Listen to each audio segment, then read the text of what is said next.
Bonsoir à toutes et à tous, bienvenue pour ce premier webinaire de l'année 2021. J'en profite pour vous souhaiter tous mes vœux pour cette nouvelle année et bien sûr santé, bonheur et réussite boursière. Au programme, pour aujourd'hui, on va voir quelques petites stratégies pour 2021 sur les principaux marchés ou secteurs d'activité.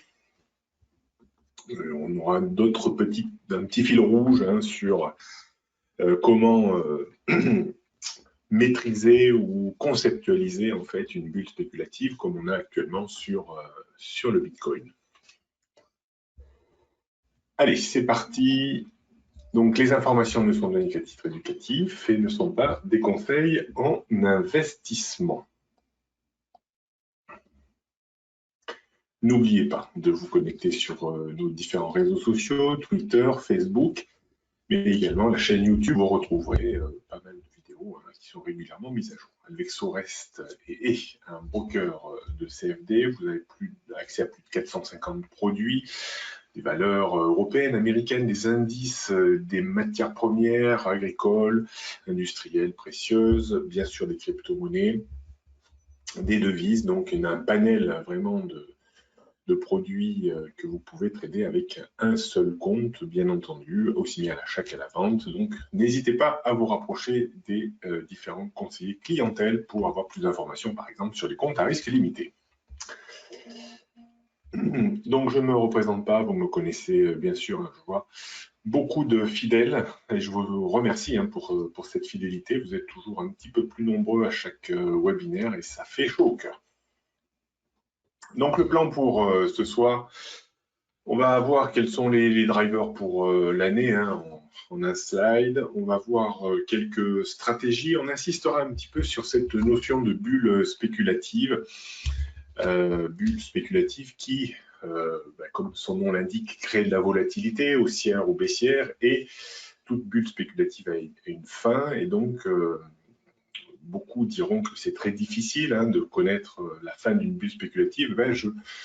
J'ai travaillé sur un modèle depuis une dizaine d'années pour essayer de savoir, connaître un petit peu les dénominateurs communs qui font qu'une bulle se propage et éclate sur différents horizons de temps, dans des amplitudes plus ou moins fortes. Et donc, j'ai essayé de rationaliser un petit peu ça et vous essayerez ça dans votre coin pour essayer d'en tirer profit et pour éviter de vous faire piéger lorsque un actif qui monte beaucoup finit par décrocher. On fera un petit point technique sur les indices également.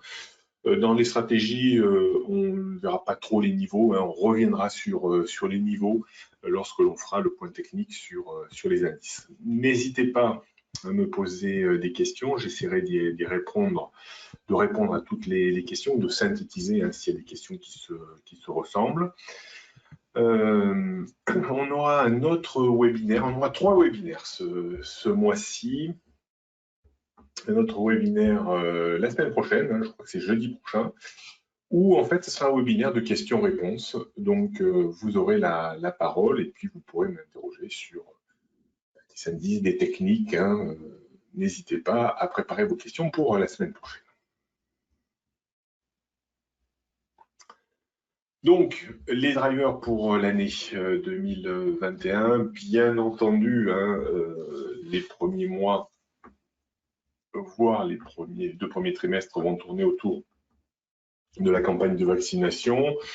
Quelle rapidité, on a vu qu'en France, ça a démarré plutôt de façon escargot, et surtout l'efficacité. Est-ce que les gens qui se sont fait vacciner vont être protégés et immunisés pendant une longue période? Est-ce qu'ils n'attraperont pas, bien entendu, le Covid? Est-ce qu'on arrivera vers l'immunité collective? Et plus vite on y arrivera, et plus vite on passera un petit peu au stade suivant, et donc avec une reprise économique certainement importante, à la hauteur de celle que l'on avait vue après la sortie de la pandémie en Chine. Donc c'est tout le mal qu'on se souhaite. Est-ce qu'on aura également une 3e vague? On a de plus en plus de pays qui se reconfinent, hein, comme le Royaume-Uni. On a vu également l'Allemagne se reconfiner ou avoir des restrictions très, très importantes. Et nous, pour l'instant, en fait, hein, il n'y a que quelques départements qui sont en couvre-feu un petit peu avancé. Le bilan des fêtes, eh bien, on va le connaître assez rapidement, hein, dans la prochaine semaine ou dans les 15 prochains jours, et on verra si, malheureusement, on a de nouveau des mesures un peu de restriction plus sévères. Donc tout ça va influer, bien entendu, sur l'évolution des marchés. Si on voit le verre à moitié vide, eh ben on va dire les marchés vont baisser parce que bien la campagne de vaccination avance pas beaucoup, pas très vite en France. La troisième vague, elle va arriver, ça va handicaper l'économie. Ça risque d'avoir pénalisé les résultats des entreprises au T4, d'avoir des mauvaises perspectives des entreprises au T1. Donc ça, c'est des facteurs qui risquent de peser sur l'indice. Et puis, à contrario, si on voit le verre à moitié plein, eh bien, on va dire qu'il y a des plans de relance certainement à venir avec le nouveau président américain qui est en train probablement d'avoir un peu la majorité au Sénat, au Congrès, avec les élections qui sont en train de se finir à l'heure actuelle pour élire deux sénateurs. Donc, ce sera probablement Kamala Harris qui fera la pluie et le beau temps, donc plutôt en faveur, bien sûr, du président Biden. Donc, c'est pour ça que les marchés se sont un petit peu repris aujourd'hui. Les banques centrales également, elles vont maintenir des taux bas, donc ça aussi, c'est un filet de sécurité. Elles vont certainement continuer à injecter, elles vont continuer à injecter des liquidités. Est-ce qu'elles accroissent, est-ce qu'il y aura une augmentation de ces programmes de rachat d'actifs? C'est possible si la situation économique se dégrade, et on a vu aujourd'hui que les indicateurs macroéconomiques, l'indice ADP, qui préfigure un petit peu de ce que sera l'emploi américain vendredi, était vraiment pas terrible. Hein. Pour la première fois depuis bien longtemps, l'économie américaine a détruit des emplois, 130 000 au lieu de 80 000 créés comme anticipé. Donc, il faudra également surveiller, c'est un des drivers de l'année, l'évolution du dollar. Le dollar est dans une tendance baissière, donc une tendance haussière pour l'euro-dollar mécaniquement. Le pétrole également, qui est en train de s'affranchir un petit peu des 50 $ sur le brut léger américain. Pour l'instant, on ne parle pas d'un pétrole cher ou d'un risque sur la croissance économique, mais effectivement, plus le pétrole montera et plus on commencera à mettre en évidence que ça pénalisera encore un peu plus les entreprises qui n'ont pas forcément besoin de ça à l'heure actuelle.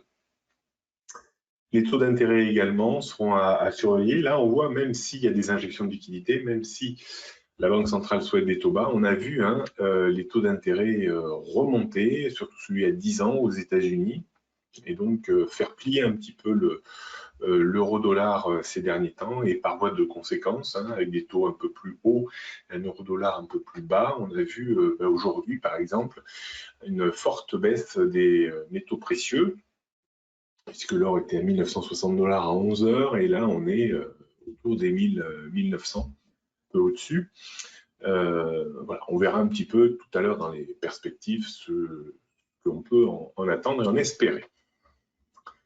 Donc voilà les principaux drivers pour cette année. On peut dire que au niveau stratégique, quand on évoque les marchés d'actions européens et US, bon alors bien sûr les marchés US sont beaucoup plus en avance, plus surévalués entre guillemets que les marchés européens.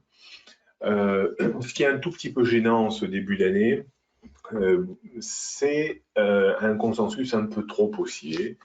C'est-à-dire que souvent, on a eu l'expérience par le passé. Des fois, on a un dernier trimestre très positif, un début d'année qui se fait sous le signe de l'optimisme parce que tous les cabinets d'analystes, les stratèges, ils sont allés de leurs prévisions un peu dithyrambiques en disant voilà, on va arriver finalement la vaccination, on va nous sauver, on va arriver, on va retrouver le monde d'avant cette année.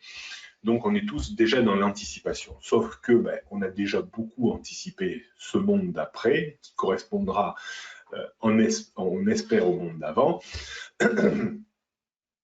Et eh bien, voilà, est-ce qu'il y a encore vraiment du potentiel hein, sur les marchés américains, sur les marchés européens? Je pense qu'il faut être assez prudent, pas se jeter bec et ongle à l'achat sur les marchés américains, sur les marchés européens. Je pense qu'il faut être plutôt sage et peut-être attendre la deuxième partie de janvier, voire février, parce que souvent, hein, dans cette période-là, on a souvent une petite correction technique sur les marchés, tant américains qu'européens. Rappelez-vous, c'était en 2018, je crois, ouais, 2018, où on avait eu une hausse quasiment en janvier de 8% hein, des marchés d'actions américains, et en février, une baisse de 10%. Donc on avait joué un petit peu au yo-yo. Je ne serais pas très étonné d'un scénario un petit peu comme ça, donc attention sur les marchés d'actions, donc même si pour le moment, hein, on reviendra un petit peu plus en détail sur les niveaux et sur les différents marchés tout à l'heure. Donc les métaux précieux, moi j'y crois encore beaucoup. Pourquoi? Parce qu'il y a beaucoup de facteurs positifs. Bien sûr, si on parle relance économique, vu que l'année dernière, le nouvel an chinois avait été un petit peu tronqué, et là, avec ce nouvel an chinois qui approche, on va peut-être avoir de nouveau une demande assez forte en or et en argent. Les taux bas également devraient continuer à porter les métaux précieux à l'avenir. Même la hausse de l'euro-dollar, qui pour moi n'est pas tout à fait terminée, devrait porter également l'or. On y reviendra tout à l'heure. Les plans, bien sûr, de relance budgétaire, monétaire, seront un facteur de soutien pour l'or. Alors, on peut assister à de la volatilité quand même sur l'or. Hein. On a vu qu'on a été capable de perdre quand même 60 $ cet après-midi. Mais je pense que sur les niveaux actuels, que ce soit l'or ou l'argent, on reste sur des niveaux d'achat intéressants. Tout à l'heure, on y reviendra pour les niveaux plus précisément et les stops éventuellement de protection et les objectifs. Donc je reste positif sur les métaux précieux en 2021, comme sur les matières premières agricoles, par ordre de préférence le café, le blé et le sucre, je pense ont encore un potentiel de hausse.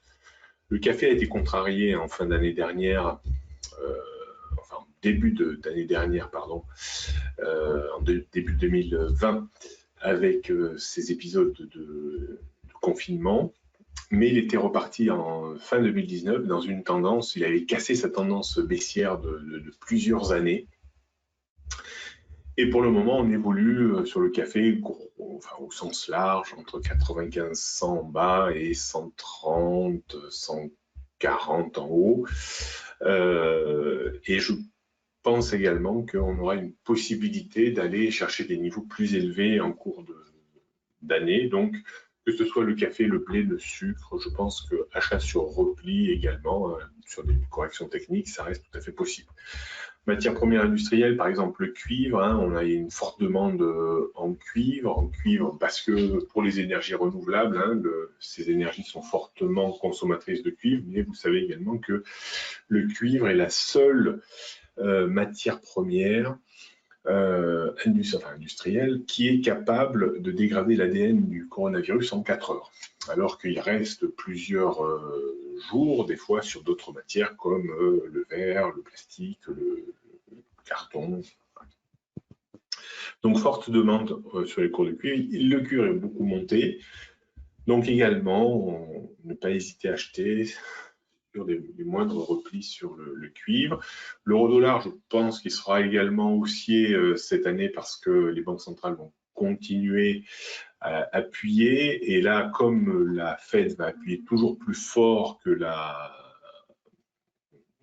BCE, eh bien mécaniquement, ça doit faire monter l'euro. Alors, je pense qu'il y a quand même un gros plafond autour des 1,25 à 25,50 qui sera peut-être pas facile à déborder.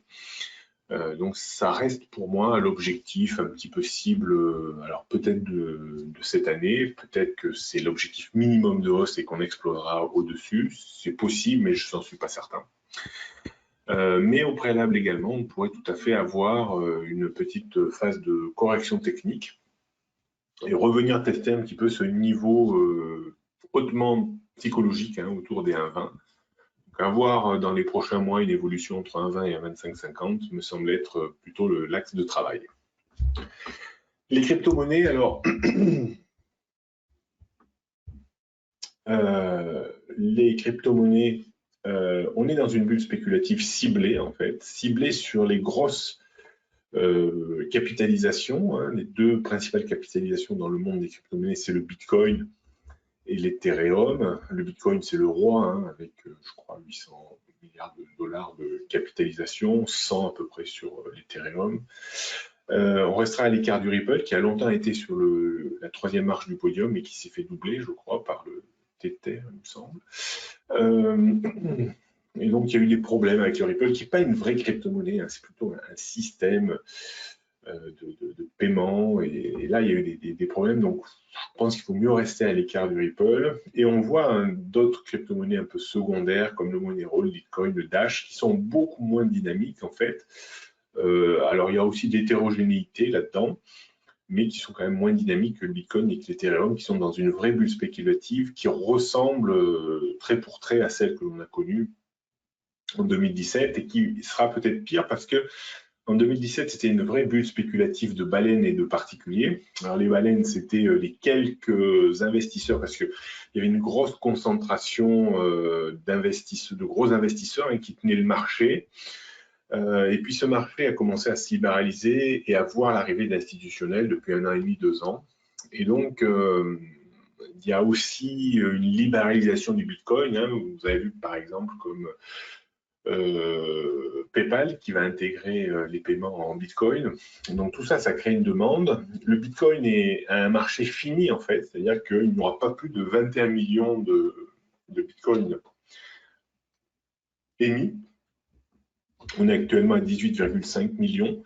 Il reste grosso modo 2,5 millions de Bitcoin à miner. Les mineurs, c'est des gens qui mettent à disposition des ressources informatiques pour sécuriser les échanges et en contrepartie, on leur offre quelques dixièmes de Bitcoin.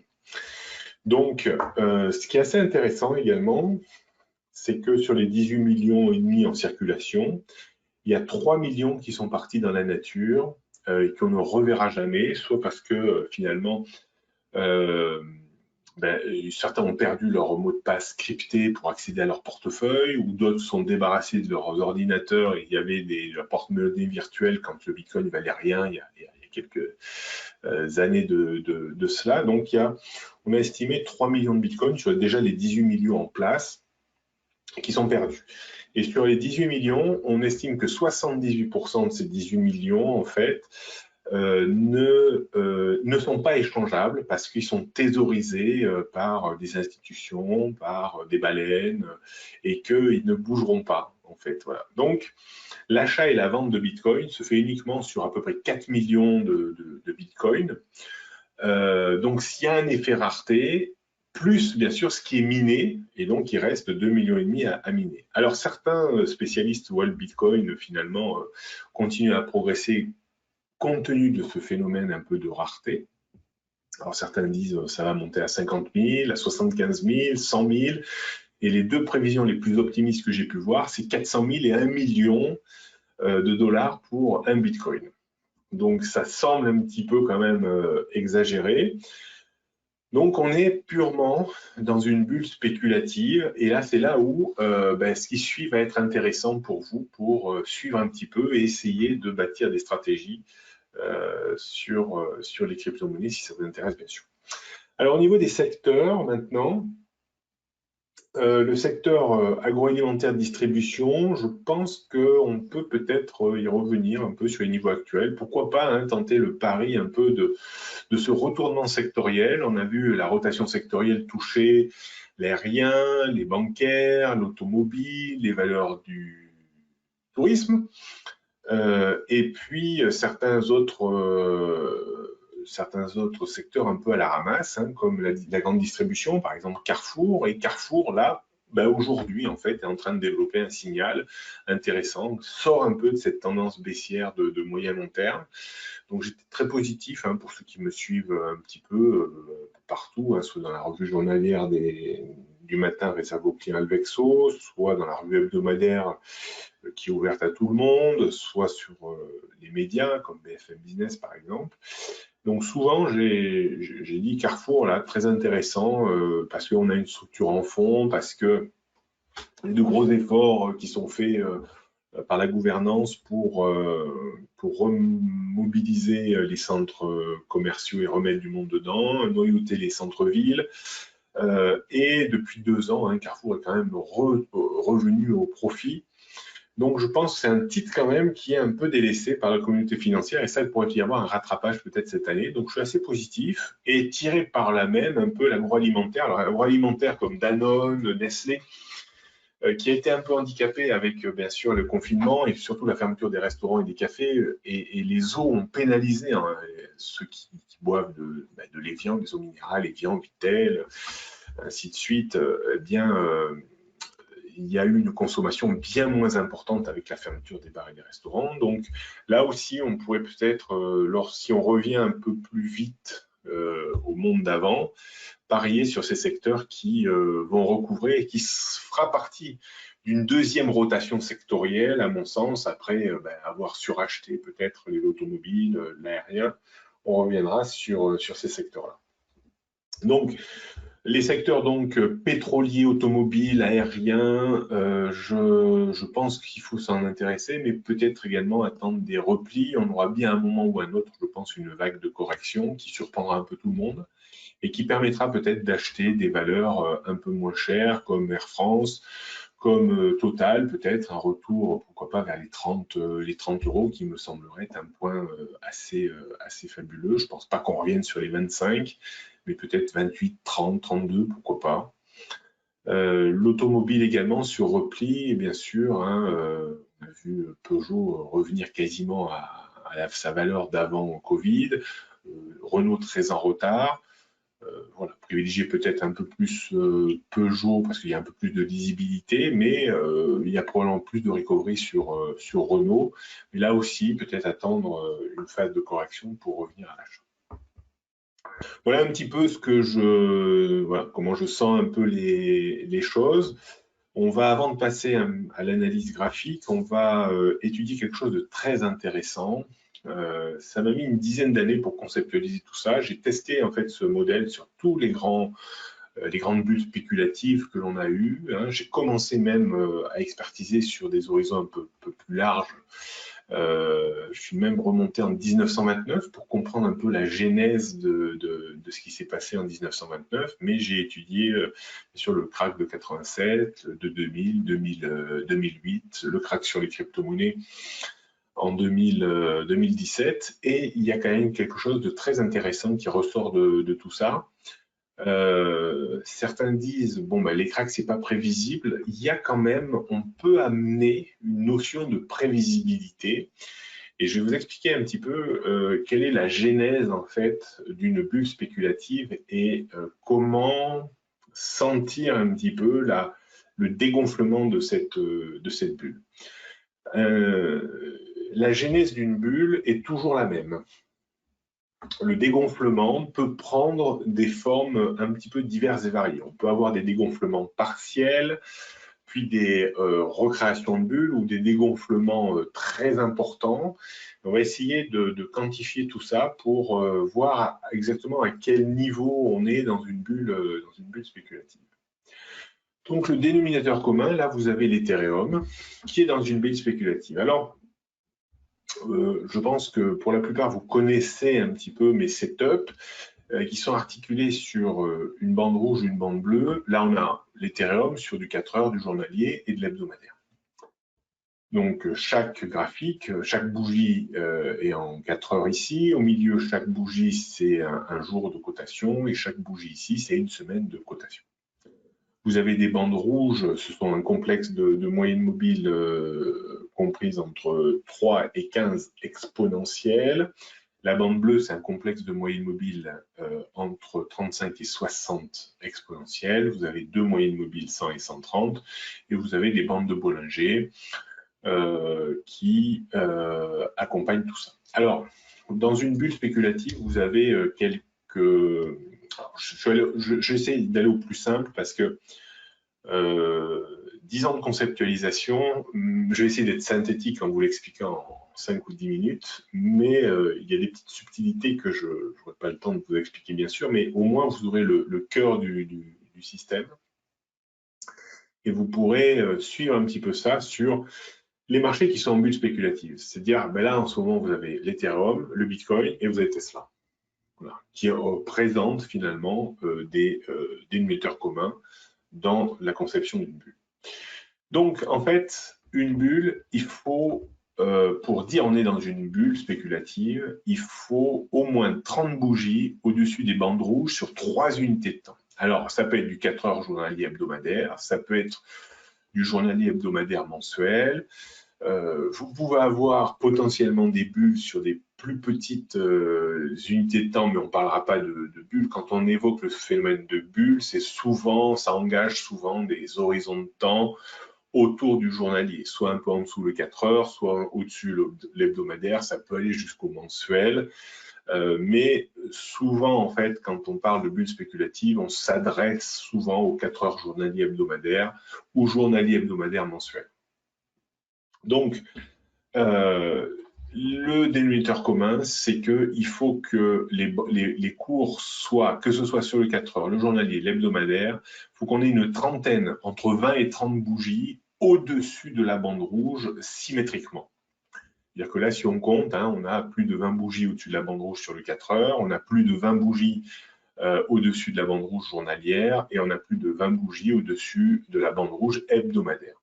La bande rouge, elle reste ici. Oula.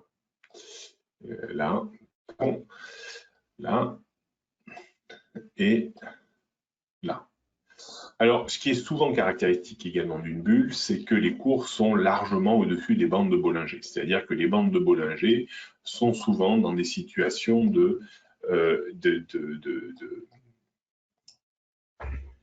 d'écartement bilatéral. C'est-à-dire les deux bandes de Bollinger partent en sens opposé, ce qui témoigne d'une forte volatilité haussière.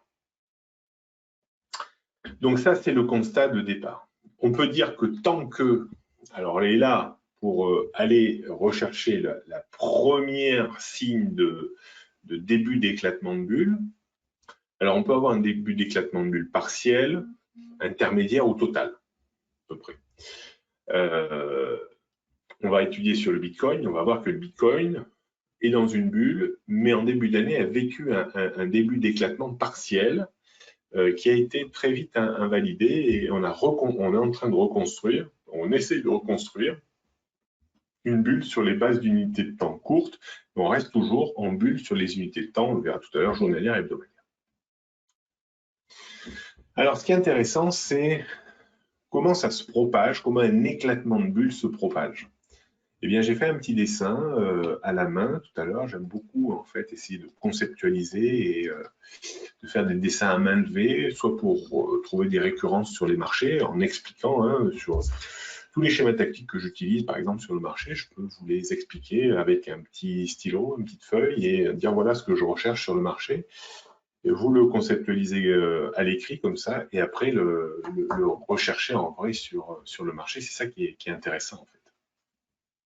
C'est trouver les dénominateurs communs qui expliquent une hausse ou une baisse de marché et trouver l'origine des dénominateurs communs qui vont avoir une très forte probabilité de créer un mouvement de hausse ou de baisse. Et on travaille sur cette probabilité, en fait. Alors, on va passer ici. Alors, c'est un peu barbare, mais vous allez voir, c'est pas trop compliqué à connaître. En fait, une bulle et un éclatement de bulle, c'est une question d'onde, en fait. C'est une onde, ça se propage. C'est-à-dire quand vous lancez un caillou au milieu d'un lac, vous voyez des cercles concentriques qui partent. Et plus le caillou sera grand, et plus vous aurez de cercles concentriques, et plus ça partira vite et fort au bord de la rive. Là, on est un peu dans cette situation. Alors, ce qui est intéressant, j'ai conceptualisé à la main toutes les bandes rouges et bleues sur les différents horizons de temps. J'ai commencé par le 4 heures et je suis même allé sur le mensuel, c'est-à-dire 4 heures, journalier, hebdomadaire et mensuel. Donc, si on prend la genèse, c'est-à-dire qu'on est très au-dessus du 4 heures, et plus on reste longtemps au-dessus du 4 heures, plus finalement cette bulle se enfle, gonfle, dure, et il y a un moment où on va casser la bande rouge 4 heures. Casser, ça veut dire clôturer en données 4 heures en dessous de la moyenne mobile exponentielle à 15 périodes, pardon, qui est la plus longue. Donc le jour, alors bien sûr, pour avoir ça, on a les conditions précédentes, c'est-à-dire qu'on a plus de 30 bougies au-dessus du 4 heures, du journalier, du weekly et du mensuel. Donc quand on clôture sous la bande rouge 4 heures, et si on est resté déjà plus de 30 bougies, là vous accédez, alors c'est pas moi qui l'ai inventé, je l'ai testé sur beaucoup d'éclatements de bulles, et puis j'ai pu et sur des marchés divers et variés, parce qu'on peut avoir aussi des bulles hein, sur des actions, hein, bien entendu, comme Tesla par exemple. Lorsqu'on a plus de 30 bougies au-dessus d'une bande rouge et qu'on casse cette bande rouge en clôture, eh bien, on a une statistique, c'est-à-dire qu'on a à peu près 80% de chances d'aller chercher le bas de la bande bleue 4 heures. La bande bleue 4 heures est là. Donc ça, déjà, c'est quelque chose qui est exploitable. On verra tout à l'heure. Des fois, c'est facilement exploitable, des fois, c'est moins facilement exploitable.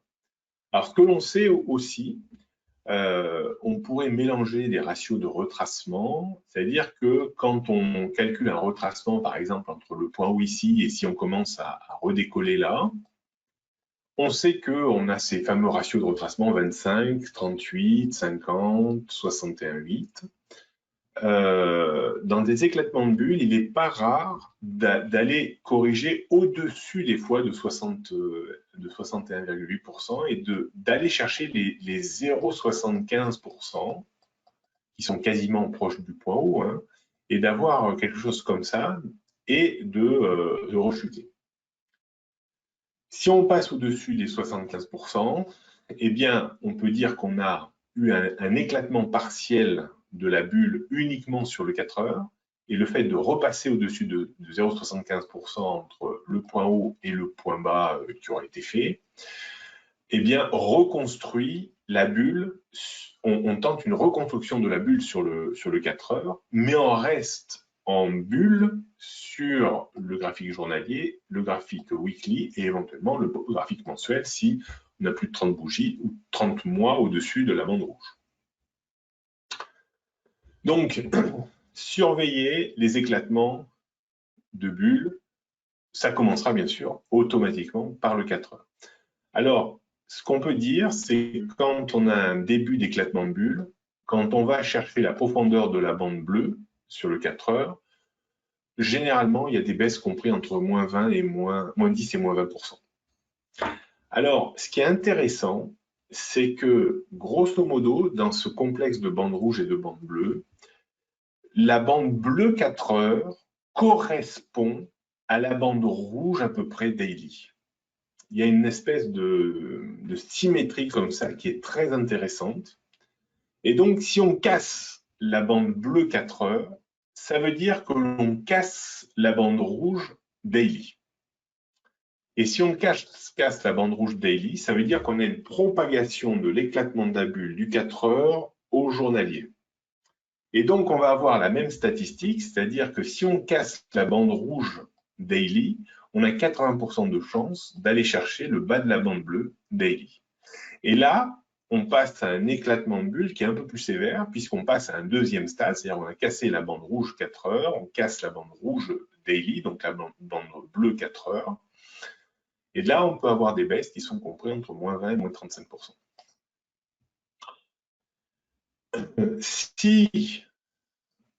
Alors, ce qui est intéressant, c'est que la bande bleue daily correspondra à la bande rouge weekly, c'est-à-dire semaine.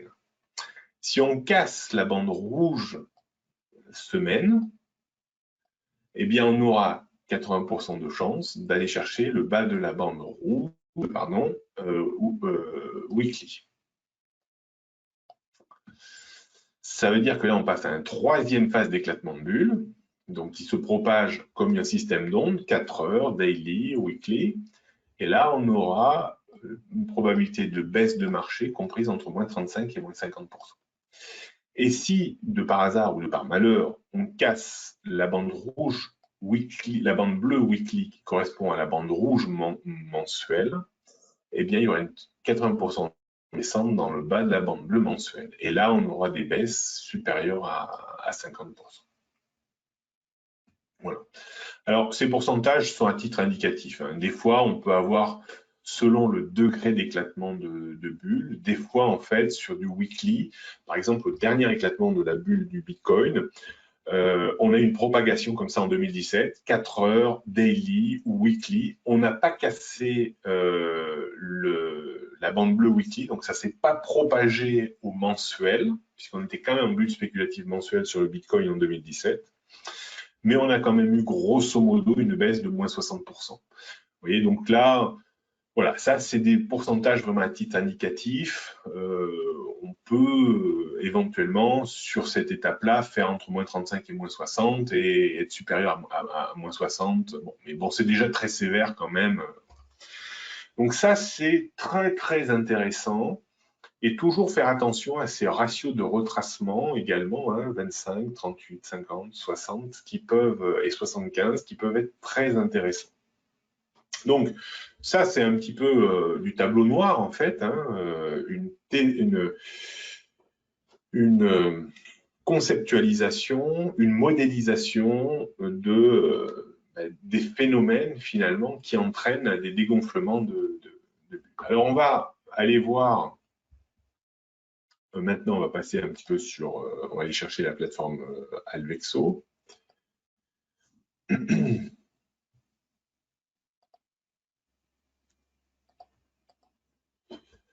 Donc, on va faire un petit point technique sur les indices. Puis bon, n'oubliez pas, hein, si vous êtes client Alvexo, vous pouvez avoir accès tous les jours à 9h50 à la revue des marchés pendant 20-25 minutes. Hein, j'étudie 4 marchés et puis on discute un petit peu de l'ambiance de marché. Donc, on passe à la plateforme Alvexo pour essayer de conceptualiser un peu tout ce que je viens de dire. Alors, on va commencer sur le Bitcoin pour voir un petit peu ce que je viens de dire, réviser un tout petit peu ce que je viens de dire pour vous aider. Donc là, en fait, je pars sur je vais utiliser 3 unités de temps, le weekly, le daily et le H4. Donc, on voit qu'en weekly, on a plus de 30 bougies hein, au-dessus de la bande rouge. Okay. Donc, on est dans une bulle de base semaine. On a également plus de 20-30 bougies, plus de 20 bougies au-dessus du journalier. Là, on est en journalier. Donc, on est aussi dans une bulle journalière. Et là, on va passer au H4. Et avant début janvier, on était aussi dans une bulle puisqu'on avait plus de 30 bougies au-dessus de déplacer des niveaux. On y reviendra tout à l'heure. On a plus de 30 bougies au-dessus de la bande rouge. Alors, regardez pour vous expliquer un petit peu, regardez, lorsque l'on a cassé ici en clôture 4 heures la bande rouge, qu'est-ce qu'on pouvait dire? Qu'il y avait 80% de chances qu'on aille chercher le bas de la bande bleue weekly. Eh bien, c'est ce qu'on a fait, vous voyez. On est allé chercher le bas, on a envoyé une grande ombre, hein, ça a été très rapide, très furtif. On est allé chercher le bas de la bande bleue. Et en fait, on a rebondi pile poil, parce que comme on avait beaucoup monté, il y avait une petite distorsion entre la bande bleue 4 heures qui correspondait à la bande rouge journalière.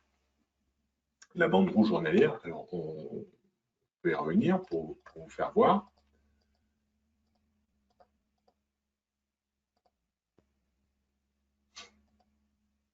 Vous voyez que si je zoome, on a rebondi pile sur la bande rouge journalière ici. Donc là, on avait un tout petit décalage entre le bas de la bande bleue et le bas de la bande rouge journalière. Des fois, ça arrive, hein, c'est des petites exceptions ou adaptations.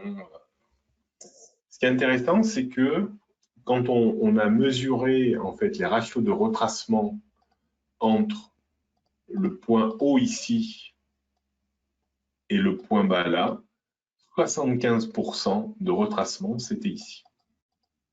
Et vous voyez qu'on est remonté, on a buté contre 75% et on a rechuté. La bande bleue a servi de support. C'est-à-dire que si on avait clôturé, grosso modo, sous la bande bleue 4 heures et sous la bande rouge journalière, on aurait eu comme objectif la bande bleue journalière. C'est-à-dire que si, grosso modo, je reviens sur le journalier, le jour où on clôturera, on clôture jour, sous la bande rouge ici, il faudra descendre bien sûr, et clôturer, la probabilité de revenir dans le bas de la bande bleue sera à peu près de 80%. Alors, ce n'est pas toujours une science exacte, hein, malheureusement, ne jouez pas votre baraque dessus, hein, soyez quand même prudent dans les systèmes de prise de position, hein, toujours contrôler votre risque, c'est très important, hein, n'allez pas tout perdre sur, même une conviction peut se transformer en perte parfois, hein, donc l'essentiel, c'est de trader avec toujours les mêmes quantités, la même prise de risque et essayer d'aller chercher des victoires les unes après les autres.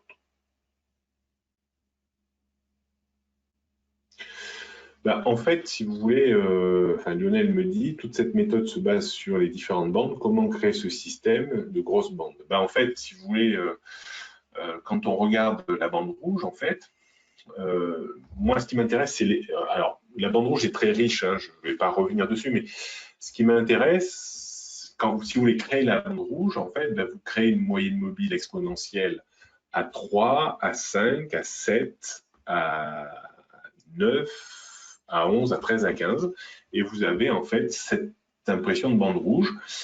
Sur la bande bleue, pareil, alors tous les 5 périodes, donc 35, 40, 45, 50, 55, 60.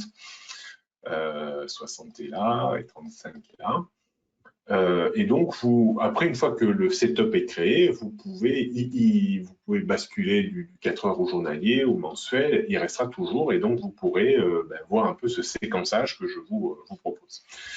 Donc, le jour où on cassera cette bande rouge en données journalières sur le Bitcoin, eh bien, on aura une forte probabilité de descendre dans le bas de la bande bleue. Donc, avec toutes les stratégies qui sont attenantes à ça, en fait. En se disant, attention, si on casse la bande rouge, ok, mais attention, je peux avoir un effet de retour qui monte jusqu'à 75%, donc faire attention quand même à bien jauger le risque. Hein. Normalement, les stops de protection doivent être situés. Alors c'est là où il ne faut pas mettre beaucoup de risques pour pouvoir se permettre d'avoir des stops de protection qui sont très larges. Le stop de protection, c'est-à-dire que si on casse la bande rouge, même si on reprend 75%, on a une brèche qui est ouverte. Hein. Et donc avec une tentation de revenir à un moment ou à un autre dans le bas de la bande. C'est que si on passe au-dessus de ratio 75%, où là, effectivement, on invalide le truc. Mais vous voyez que sur le 4 heures, en fait, on a bien validé le truc, c'est-à-dire qu'on a cassé la bande rouge, on est allé dans la profondeur de la bande bleue, après, on a fait une correction de 75%, où on pouvait se dire, peut-être que là, on va repartir à la baisse et attaquer la bande bleue, donc attaquer la bande rouge journalière, et aller chercher la bande bleue journalière, qui n'était pas ridicule. Ça passait à peu près vers 23 000, c'est-à-dire faire un retour vers 23 000 après être passé par près de 33 000, 34 000, c'était pas non plus, c'était une correction logique après une hausse très importante. Mais bon, c'est reculé pour mieux.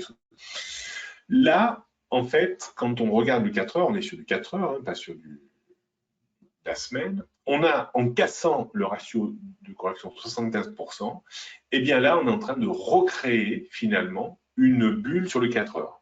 Mais il faudra également qu'on ait 1, 2, 3, 4, 5, 6, 7, 8. Il faudra qu'on ait au moins 30 bougies au-dessus de la bande rouge 4 heures pour dire, voilà, on a recréé la totalité de la bulle, 4 heures, bon, journalier hebdomadaire, elle y est toujours, et pour dire, voilà, il faudra, si on casse la bande rouge 4 heures, si on a 30 bougies au-dessus, eh bien, si on casse la bande rouge 4 heures, il y aura 80% de chance de descendre dans la bande bleue 4 heures.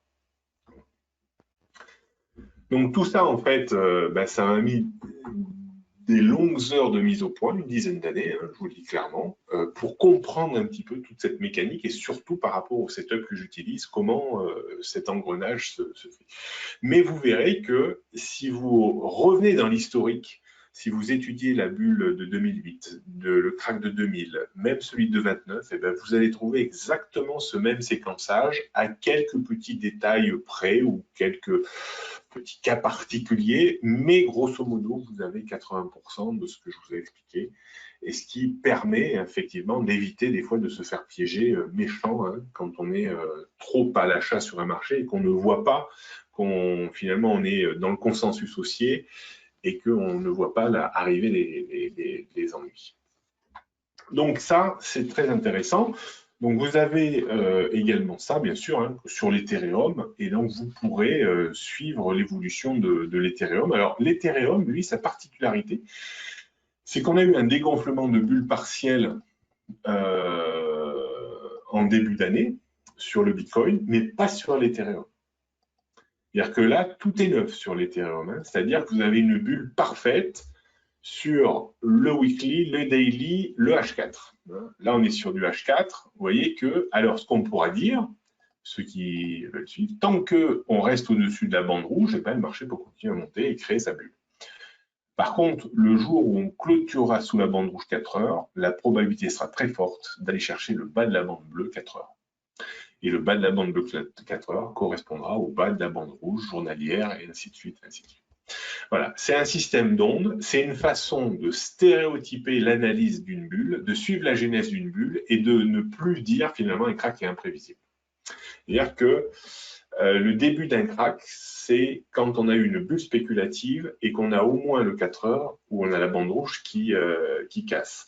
Et le crack sera d'autant plus prévisible quand la bande rouge journalière cassera à son tour.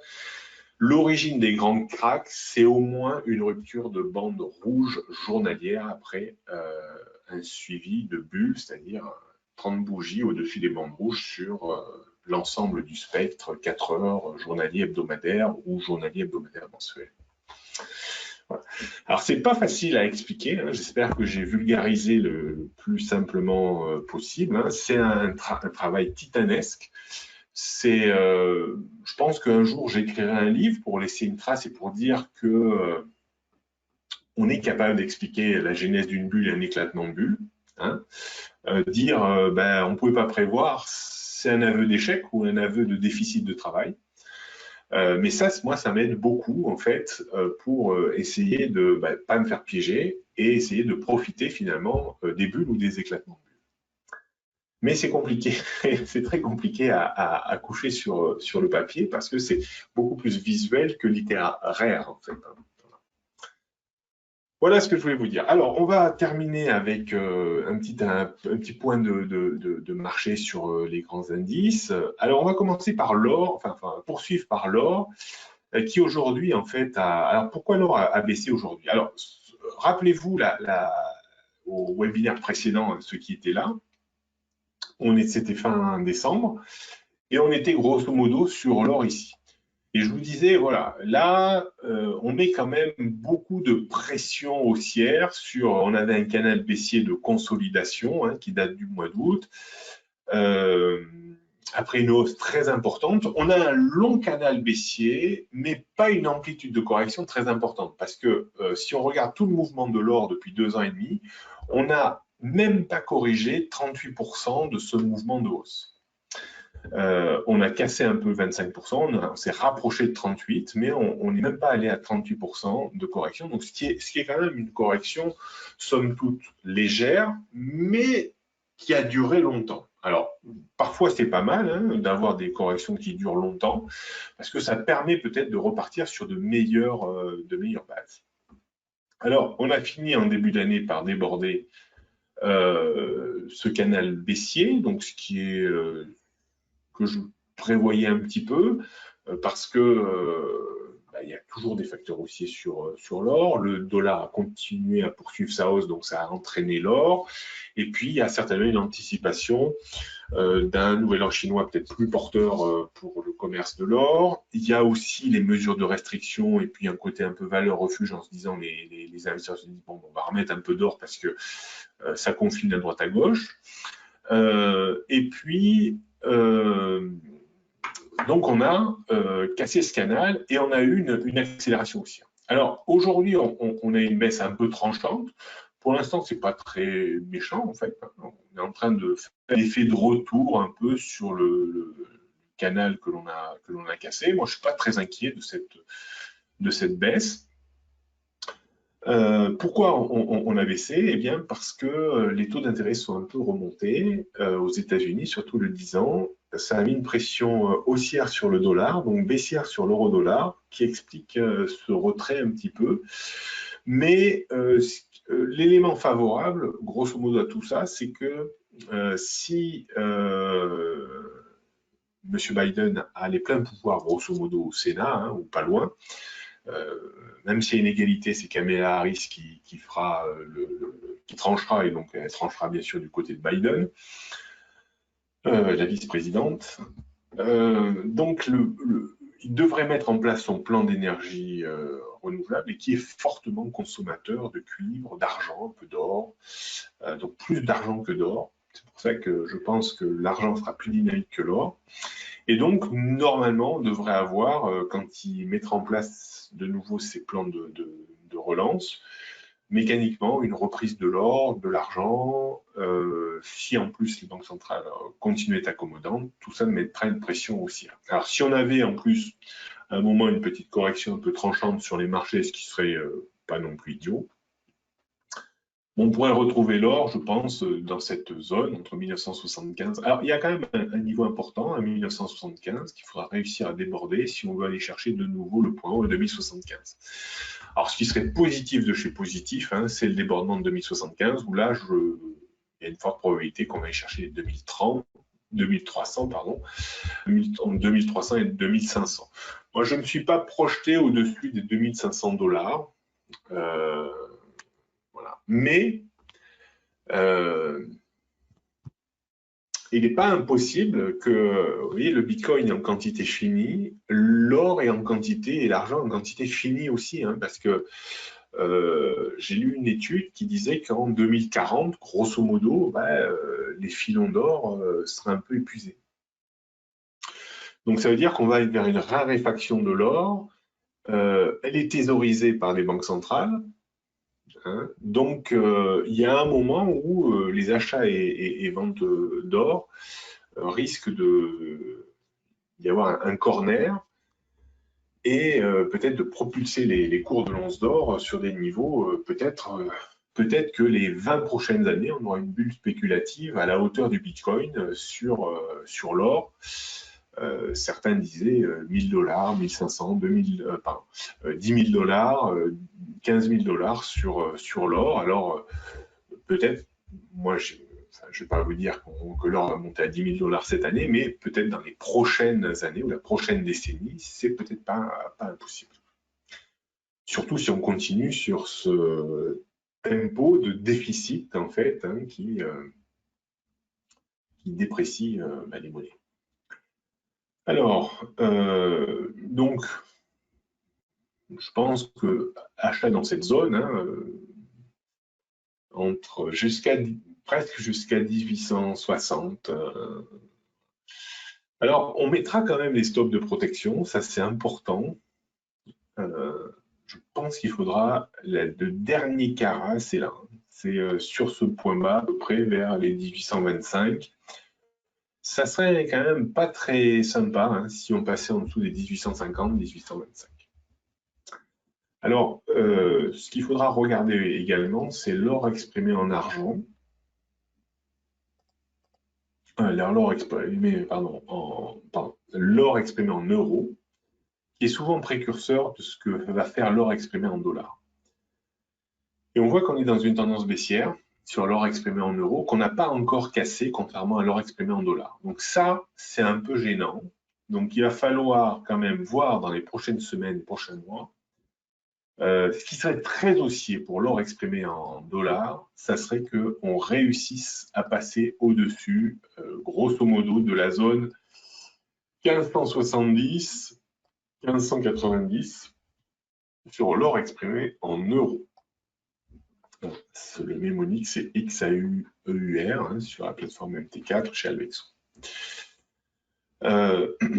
Voilà, ça va être quand même quelque chose d'important à mesurer. Donc là, on a une répulsion, hein, on pourrait redescendre un petit peu et puis reprendre son élan et essayer. Voilà, il va falloir surveiller ça. L'argent me semble avoir plus de potentiel que l'or. On reviendra hein, sur les métaux précieux en fin de mois. On aura un webinaire sur spécial métaux précieux. Métaux précieux et métaux de base et matières premières agricoles. L'argent, en fait, était parti un peu en précurseur en fin d'année. Je pense que logiquement, on devrait pouvoir se rapprocher des 30 $. Donc, tout retour vers 25-26 me semble être une zone d'achat. Ce qui serait moins favorable, ça serait qu'on descende en dessous maintenant des 24. Voilà, ça, faudra. Les stocks de protection peuvent être mis à 24 sur l'or. Pierre, je m'explique pas bien la bougie sur le Ripple cet après-midi. Je ne suis pas trop le Ripple et l'actualité du Ripple. Bon, je considère qu'il faut attendre que ça se normalise tout ça parce que là, c'est trop spéculatif. Déjà, ça l'est sur les autres crypto-monnaies, mais là, le Ripple, c'est encore autre chose. J'ai pas bien compris toute cette histoire. Hein. J'ai lu un article, j'ai rien compris. Là, je l'avoue clairement. Donc, quand je comprends pas trop quelque chose, quand même, j'évite de mettre trop les pieds dedans en attendant que je comprenne un peu mieux. Alors, j'ai quand même beaucoup parlé. On va passer sur le CAC et puis sur un marché américain. Alors, le CAC me fait poser des questions. Je pense que, de toute façon, à un moment ou à un autre, ce que je disais depuis 2 jours sur BFM, ça serait un mal pour un bien de revenir dans cette zone, les retours des 5200 points. Parce qu'on a eu un gros niveau qui a été cassé ici, et je pense qu'à un moment, il faudra revenir dans cette zone. Et là, c'est peut-être le petit coup de grisou qu'on aura, alors je ne sais pas, deuxième quinzaine de janvier, février, un peu plus loin. Je ne sais pas ce qui motivera. Est-ce que ce sera campagne de vaccination qui prend trop de temps? Est-ce que ce sera un confinement? Est-ce que ce sera des craintes sur l'efficacité du virus, l'efficacité des vaccins avec des virus qui mutent et voilà, qui sont plus pris en charge par le vaccin? Voilà, je ne sais pas, ou la microéconomie hein, qui soit moyenne, quoi, et que les banques centrales hésitent un peu à intervenir et qu'entre-temps, on ait une mise sous pression des marchés par les investisseurs pour faire intervenir les banques centrales. Voilà, ça c'est possible. Donc là, depuis le début de l'année, j'ai l'impression qu'on évolue un cran au-dessus par rapport à l'année dernière. L'année dernière, pendant une longue période, on a évolué entre 5480 et 5620. Là, j'ai l'impression qu'on évolue plus entre 5660 en haut et 5520 points en bas. Voilà. Là, c'est peut-être la zone d'évolution du moment. Alors, est-ce qu'il y a matière à exploser? Alors, le premier objectif après, c'est 5780 et surtout le gap, comme je vous le disais, rester ouvert entre 5860 et 6000. Donc, 5860 et 6000, il y a un gros gap qui est resté ouvert. Je pense pas à un comblement partiel immédiatement de ce gap. Je pensais possible ça, peut-être dans le meilleur des cas en fin d'année dernière. Mais la non-intervention de la Banque centrale américaine, passé son tour, a fait que ça a rendu impossible ce scénario. Donc, il faut quand même, on reste haussier. Alors, la phase, il y a une zone qui, quand elle sera cassée, va entraîner certainement un début des ennuis, c'est 5480, 5520. Donc quand on passera sous cette zone, là, il y a une forte probabilité peut-être de retour vers les points bas de fin décembre, et même un peu plus bas, c'est-à-dire vers les 5180-200. Pour l'instant, je ne me projette pas en dessous de cette zone. Alors, si on voulait faire une prévision pour l'année, c'est très compliqué hein, parce qu'il y a beaucoup d'inconnus et tout ça. Là, c'est à haute dangerosité. Hein. Il y a des années où j'étais un peu plus convaincu. Là, bon, c'est difficile d'avoir une vraie conviction. Mais on pourrait dire qu'une évolution raisonnable, ça serait entre 5125, 180 en bas et 6000 points haut. Voilà. C'est un peu le scénario que j'ai pour ce début d'année, enfin pour cette année, mais qui peut être révisé bien sûr en fonction de l'évolution des choses. Voilà. On va passer sur un marché américain, par exemple le Dow Jones, qui me semble être très intéressant. Alors, il y a de plus en plus d'analystes qui montrent ce graphique avec une structure ouverte du Dow Jones, hein, avec une oblique qui passe par les points hauts de 2017, de début 2020, et là, de nouveau, on est en pile dedans, c'est-à-dire autour des 31 000. On est à 30 877 à l'heure actuelle. Voilà, on est à 100 points à peu près de cette résistance. Donc ça va, à chaque fois qu'on a atteint un peu cette résistance, on a eu un mouvement. Alors, certains disent, voilà, on va avoir ça, hein, les catastrophistes, dont je ne fais pas partie quand même, on va avoir ça, c'est-à-dire on va avoir un retour sur le point bas. Alors là, un retour sur le point bas, c'est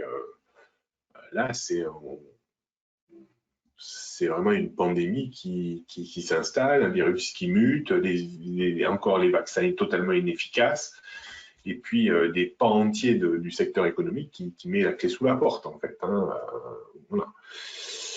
C'est la gestion du pire, là, hein, du pire de chez pire. Hein. Alors, on tendra vers un scénario comme ça, mais bon, je n'y crois pas trop des masses quand même, parce qu'il y a quand même beaucoup d'injections de liquidités, et puis il y a aussi des rachats d'actions qui vont soutenir un peu les cours. Pour cela, on fera confiance encore à nos ratios de correction, c'est-à-dire qu'il y a un niveau qui est très important maintenant, autour des 27 600 points. Donc, on a beaucoup de marge déjà. Ça peut être un point de correction. C'est-à-dire que pour le moment, une correction du Dow Jones le ramènerait, à mon sens, vers les 27 600, mais guère plus bas. C'est-à-dire que je pense qu'il y aura de la résilience et qu'on remontera tester ici. C'est pour ça que je vous dis, j'ai pas envie d'acheter un Dow Jones contre un haut de résistance comme ça, mais par contre à 27 600, pourquoi pas, pour viser de nouveau une petite dizaine de pourcents pour aller chercher les 29 400. Alors, est-ce qu'on descendra jusqu'ici? Est-ce qu'il y aura des facteurs? Bon, il y a plein de facteurs qui pourraient expliquer, bien sûr, une rechute. Dans le pire du pire, je pense, ça serait aller chercher les 26 000. Alors maintenant, c'est 26 200 points. Hein. Pas 26 000, 26 200 points, c'est-à-dire cette et là, alors là, il faudrait faire gaffe. Hein. Si on cassait les 26 200 points, là, effectivement, on pourrait aller chercher beaucoup plus bas. Et là, on commencerait à avoir des nouvelles. Alors, ça peut aller vite, hein, puisqu'on a vu hein, une capacité des fois des marchés à aller très vite.